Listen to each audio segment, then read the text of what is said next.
Hi everyone, it's Jody from An Eye for Beauty, and today is Sunday, April 18th, 2021. And this message is for the week of April 18th, or of course, whenever you're hearing this message, know that there's always going to be something in these messages, if you sit and watch them, that Spirit wants you to know. We are using the Goddess Tarot deck today. Normally, I do not really use tarot, but today, this deck is pretty special to me. It was gifted to me. And lately we are really tapping into our feminine side, our feminine energy, which is really just feeling the feelings that are showing up for us. And we have been given this opportunity for at least over this past year. And hopefully you have began to look into your feelings and notice them and not shove them under the rug, and give yourself the opportunity to learn from them and grow from them. So in tapping into goddess energy, no matter if you're a male or a female, you have goddess energy. You have feminine energy. We have two sides to our body. We have the right side, which is the male side.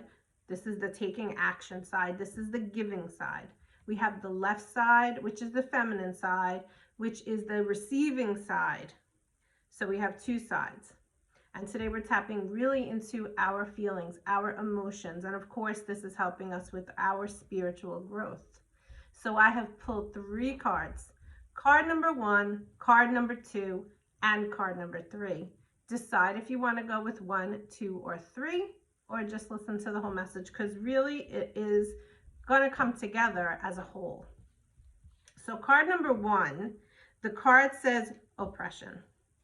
And we are living in times right now of oppression or of censorship, or of if you speak your mind and someone doesn't agree with it, you're blasted for it, or you're bullied for it because you have a certain belief and others don't have that belief. And especially if you are someone that doesn't really care what everybody else is saying, but is someone that more or less goes within and says, what's right for me? You're definitely going to be someone who is not like the masses. And when you're not like the masses, sometimes you might feel oppressed. And in past lives, you probably were someone who stepped out and spoke your truth, and probably were blasted for it. And we could be looking at centuries ago, years ago. You know, if you think back to the days of when people were like witches, so to speak, and then they chopped their heads off, or many different errors, we have had this same idea going on where you had the majority was the masses, everybody followed each other, nobody thought really for themselves, and then you had select people that did, felt, said, and stood up for their beliefs strongly. And those people were oppressed. Those people were shut down. You see it today, being censored, being closed off.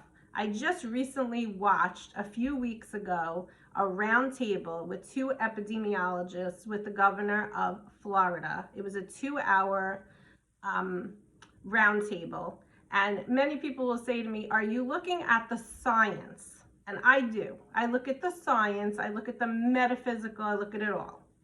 And so looking at the science, you can't get any closer to science than listening to 2 epidemiologists. One was from Stanford, one was from Harvard, very highly educated scientists. And it was factual information that was closed down. You can't find it on YouTube anymore. How can they be censored? They're scientists. They are the science. They're being oppressed. So if you don't have an opinion, or if you don't have facts that are not within what the storyline is or the narrative is of today, you're shut down, you're oppressed. So I want you to think about that. Of course, we're seeing it, really seeing it on a grand scale in the theater of life, okay? That's the world events. But I want you to take that idea and now look within your own life. This is your throat chakra. When someone comes to me and their chakra is closed, I will work with them to help them understand that they are safe to speak their truth. Give yourself permission to speak your truth? Do you do that? And where in your life have you not done that? If you also think about, I'm 47, so if you think about when I was little, the thought process was children should be seen and not heard. Children should not sit at the adult table. Children should not speak. Well, they were oppressed, and those children today are now adults like me. So they took that into their adulthood and maybe closed off how they wanted, what they wanted to say, how they felt, for fear that they were going to be closed off and oppressed. I want you to understand, if you chose card number 1, you are safe to speak your truth. That is your God-given right. And, you know, we can go into all areas. I'm not saying to be mean. I'm not saying to speak unkindly. What I'm saying is really digging in and feeling how you feel and expressing it in a kind and compassionate way that is self-loving to yourself. Do you do that?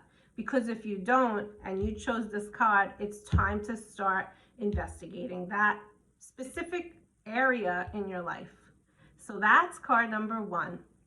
Now that could also be the energy that we're in right now, and where are we going into this week, starting into this week, or card number 2. And card number 2 is the goddess Saraswati.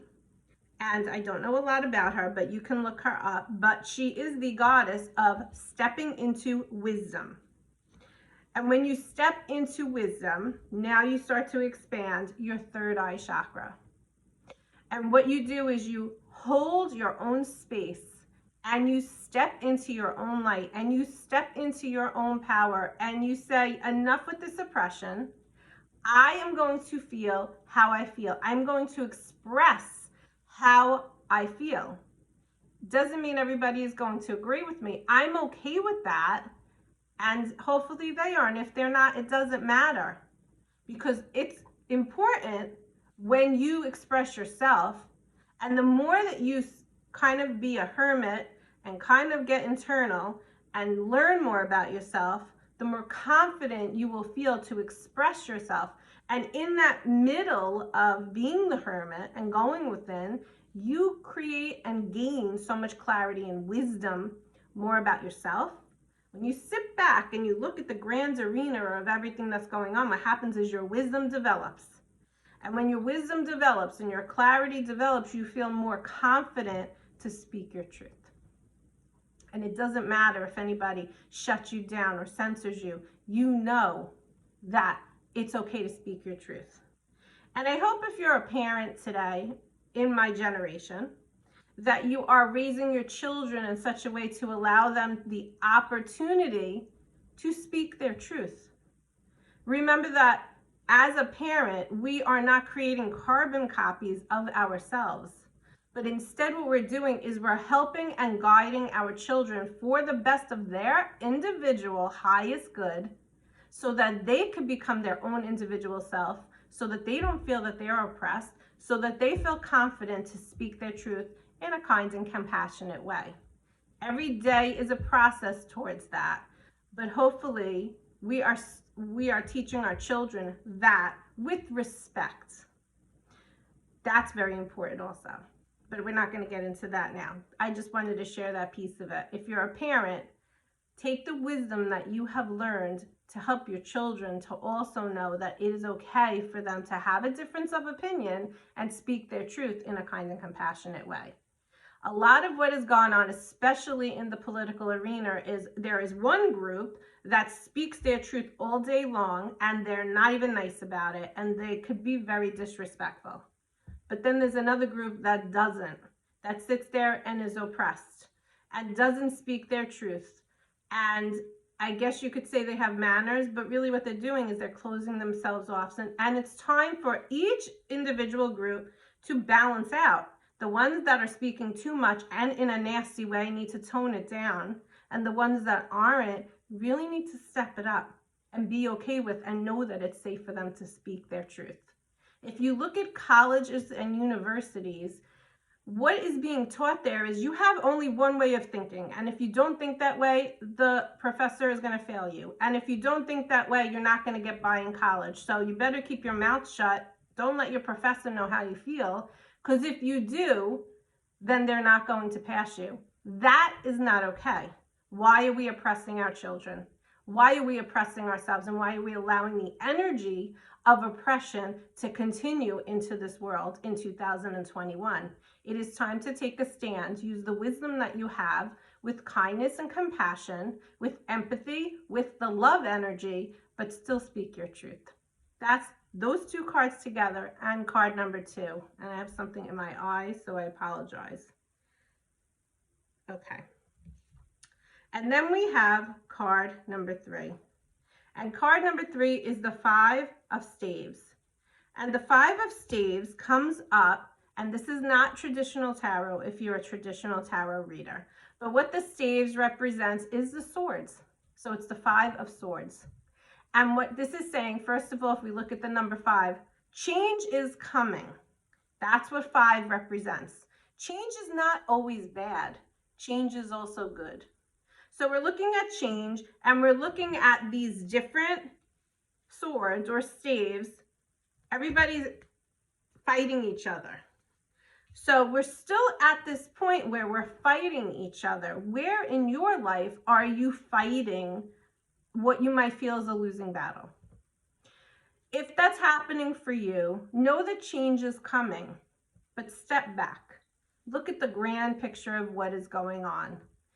See where you can shift your mindset, where you can shift your energy, allowing the control, let go of the control, allowing the control to fall away, and instead allowing in God to help it to flow.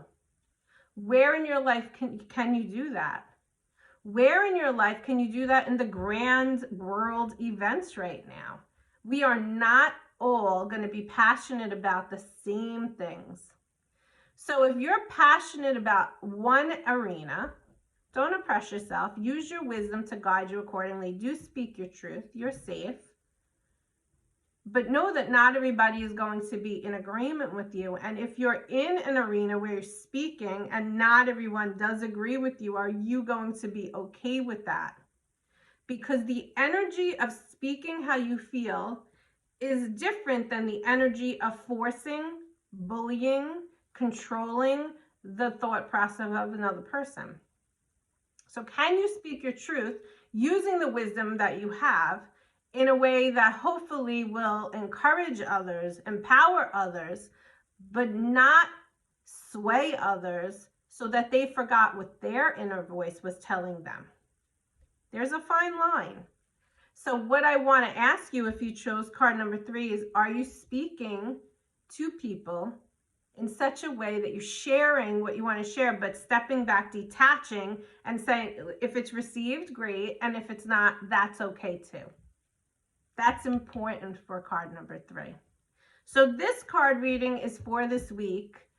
I'm sure if you looked at this card reading 2 years from now, it will definitely make sense also. But for this week, for yourself, I want you to take notice of what card you chose, and then take notice where you are in the ascension process of the earth, because we are all ascending. And notice, are you in the oppression phase? Are you in the wisdom phase? Or are you stepping out now and speaking in this change phase, knowing that not everyone will be in agreement with you, but being okay and detaching from that?